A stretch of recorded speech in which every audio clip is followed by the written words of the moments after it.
राज्य के सभी सरकारी एवं सरकारी सहायता प्राप्त प्रारंभिक विद्यालयों में अध्ययनरत कक्षा 1 से कक्षा 8 तक के विद्यार्थियों का अर्धवार्षिक परीक्षा 2024 संपन्न हो चुका है। परीक्षा समाप्ति के बाद कॉपियों का मूल्यांकन कार्य हो रहा है। मूल्यांकन कार्य समाप्त होते ही सभी छात्र छात्राओं द्वारा प्राप्त अंक को ई शिक्षा कोष पोर्टल पर अपलोड किया जाना है। इस वीडियो में हम लोग यही जानने का प्रयास करेंगे कि अर्धवार्षिक परीक्षा 2024 में विद्यार्थियों द्वारा प्राप्त अंक को ई शिक्षा कोष पोर्टल पर किस प्रकार से अपलोड करेंगे।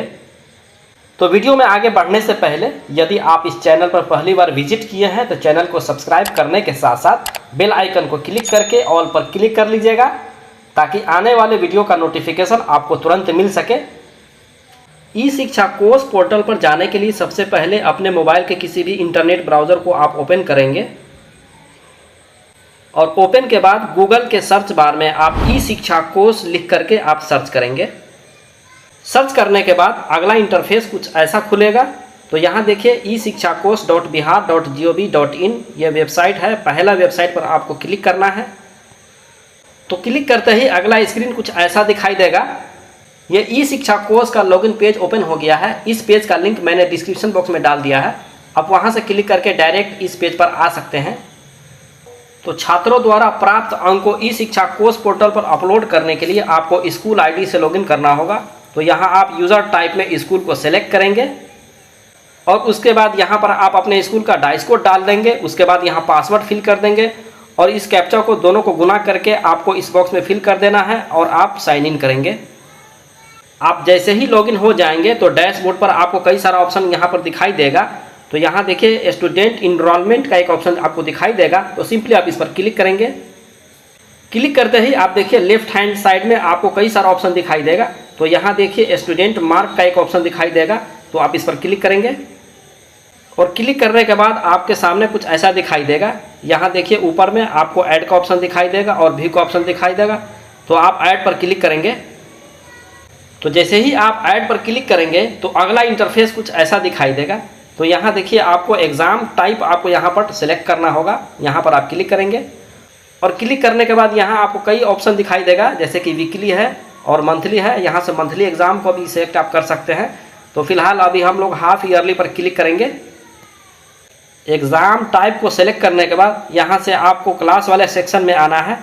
आप जिस क्लास के स्टूडेंट्स के मार्क को अपलोड करेंगे यहाँ से उस क्लास को सेलेक्ट करेंगे। जैसे कि हम यहाँ क्लास 8 को सेलेक्ट करेंगे और क्लास को सेलेक्ट करने के बाद यहाँ सर्च वाले आइकन पर आपको क्लिक करना है और सर्च पर क्लिक करने के बाद आपको नीचे आना होगा। तो जैसे ही आप नीचे आएंगे तो आप देखेंगे कि आपने जिस क्लास को सेलेक्ट किया है उस क्लास में जितने भी नामांकित बच्चे हैं उन सभी का नाम आपको डिस्प्ले पर दिखाई देने लगेगा। तो यहाँ से हमें एक एक करके सभी स्टूडेंट्स के मार्क्स को अपलोड करना है। तो जैसे कि हम किसी एक स्टूडेंट्स के मार्क को अपलोड करते हैं तो यहाँ देखिए ये स्टूडेंट है, इसके सामने मैथमेटिक्स का एक बॉक्स दिखाई दे रहा है। तो इस विद्यार्थी ने मैथमेटिक्स में कितना अंक प्राप्त किया यहाँ पर आपको फिल कर देना है। तो यहाँ देखिए मैंने मैथमेटिक्स के अंक को फिल कर दिया है। उसके बाद आपको यहाँ ग्रेड का एक बॉक्स दिखाई देगा। तो इस पर आप क्लिक करेंगे। तो क्लिक करते ही ये अंक किस ग्रेड के अंतर्गत आता है ये अपने आप फिल हो जाएगा। मैथमेटिक्स के नंबर को फिल करने के बाद यहाँ देखिए इंग्लिश के अंक को फिल करना है। तो इस स्टूडेंट ने इंग्लिश में कितना अंक प्राप्त किया यहाँ आपको फिल कर देना है। तो अंक को फिल करने के बाद आप ग्रेड वाले ऑप्शन पर आप क्लिक करेंगे। ये अंक किस ग्रेड के अंतर्गत आता है यहाँ ऑटो फिल हो जाएगा। अब यहाँ देखिए मैथमेटिक्स है, इंग्लिश है और सब्जेक्ट देखने के लिए आपको इस पेज को बाएं तरफ स्क्रॉल करना होगा। तो जैसे ही आप स्क्रॉल करेंगे तो यहाँ सभी सब्जेक्ट आपके सामने दिखाई देगा जैसे कि साइंस है, सोशल साइंस है, हिंदी है, उर्दू है, संस्कृत है, राष्ट्रभाषा है। तो इन सभी का नंबर हम फिल कर देते हैं। अब यहाँ देखिए इन सब्जेक्ट का नंबर मैंने फिल कर दिया है। अब यहाँ पर हिंदी है, उर्दू है, संस्कृत है और राष्ट्रभाषा है। ये चारों बटन अभी डिसेबल है यानी कि इस पर क्लिक नहीं होगा। तो इसको आपको एक्टिव करना होगा। तो इसको एक्टिव करने के लिए आपको यहाँ देखिए स्टूडेंट इनरोलमेंट पर आना होगा। आप जैसे ही स्टूडेंट इनरोलमेंट पर क्लिक करेंगे तो अगला पेज आपके सामने ऐसा दिखाई देगा। तो जिस क्लास के स्टूडेंट्स का चारों सब्जेक्ट जो है उसको अनेबल करने के लिए यहाँ पर आप क्लास पर पहले क्लिक करेंगे और क्लिक करने के बाद उस क्लास को आप सेलेक्ट करेंगे। क्लास को सेलेक्ट करने के बाद यहाँ से सर्च पर आपको क्लिक करना है और क्लिक करने के बाद आपको नीचे आना है। तो इस स्टूडेंट्स का हिंदी, उर्दू, राष्ट्रभाषा और संस्कृत का जो मार्क्स था वो डिसेबल था, तो उसे हमें एक्टिव करना है।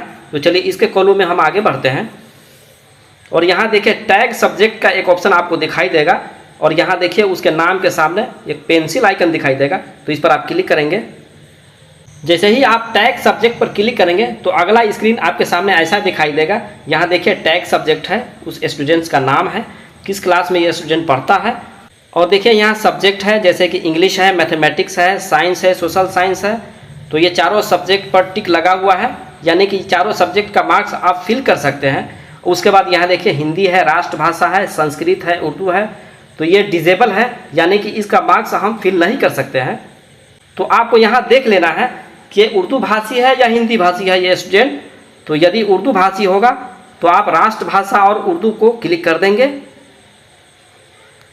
यदि ये हिंदी भाषी होगा तो हिंदी और संस्कृत को आप इनेबल कर देंगे।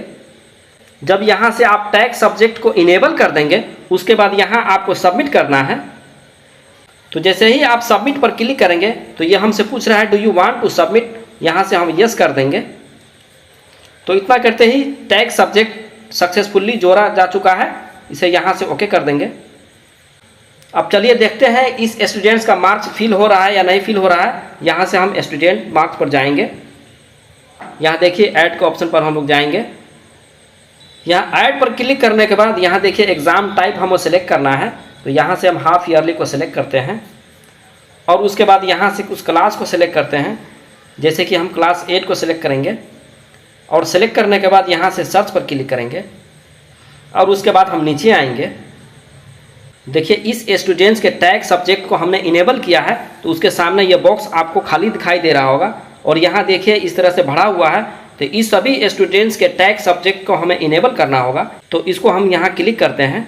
अब क्लिक करने के बाद अब हम देख लेते हैं कि इसका टैग सब्जेक्ट इनेबल हुआ है या नहीं हुआ है। इस पेज को हम बाईं तरफ स्क्रॉल करेंगे तो यहाँ देखिए उर्दू है और राष्ट्रभाषा है। तो इस स्टूडेंट्स के हमने उर्दू और राष्ट्रभाषा के सब्जेक्ट को इनेबल किया है, तो यहाँ पर आप मार्क्स फिल कर सकते हैं। और देखिए यहाँ बाकी इसमें आप फिल नहीं कर सकते हैं। तो एक एक करके 1 बाय 1 हमें सभी स्टूडेंट्स के मार्क्स को फिल करने के लिए यहाँ टैग सब्जेक्ट को आपको इनेबल करना होगा। तो चलिए हम इस स्टूडेंट्स के सभी सब्जेक्ट के मार्क्स को हम फिल करते हैं। तो जैसा कि हमने इस स्टूडेंट्स के सभी सब्जेक्ट के मार्क्स को फिल कर दिया है, अब यहाँ लास्ट में चलते हैं। अब देखिए इस स्टूडेंट ने टोटल कितना मार्क्स लाया यहाँ आपको दिखाई देने लगेगा। उसके बाद ओवरऑल परसेंटेज यहाँ दिखाई देगा और ओवरऑल ग्रेड यहाँ पर आपको दिखाई देगा। तो इस प्रकार मैंने एक स्टूडेंट्स के मार्क्स को फिल कर दिया है। अब यहाँ देखिए जितने भी स्टूडेंट यहाँ दिखाई दे रहे होंगे, इन सभी स्टूडेंट का सबसे पहले आप टैग सब्जेक्ट को इनेबल करेंगे। टैग सब्जेक्ट इनेबल करते समय आप इस बात का ख्याल रखेंगे, जो उर्दू भाषी छात्र होंगे उसका उर्दू और राष्ट्रभाषा के टैग सब्जेक्ट को आप इनेबल करेंगे, और यदि हिंदी भाषी होगा तो आप हिंदी और संस्कृत के टैग सब्जेक्ट को इनेबल कर देंगे। और जब आप टैग सब्जेक्ट को इनेबल कर देंगे उसके बाद आपको एक एक करके 1 बाय 1 आपको सभी का मार्क्स फिल करना है। और मार्क्स फिल करने के बाद आप नीचे आएंगे और आप सबमिट बटन पर क्लिक कर देंगे। तो इतना करते ही स्टूडेंट्स का मार्क्स जो है ई शिक्षा कोष पर अपलोड हो जाएगा। तो इस तरह से आपको सभी क्लास के सभी स्टूडेंट्स का मार्क्स ई शिक्षा कोष पोर्टल पर बहुत ही आसानी से आप डाल सकते हैं। तो आज के इस वीडियो में बस इतना ही था। उम्मीद है वीडियो आपको पसंद आया होगा। वीडियो को लाइक करिए। चैनल को यदि अब तक आपने सब्सक्राइब नहीं किया है तो जल्दी से सब्सक्राइब कर लीजिए। तो फिर मिलते हैं किसी नए वीडियो के साथ। जय हिंद।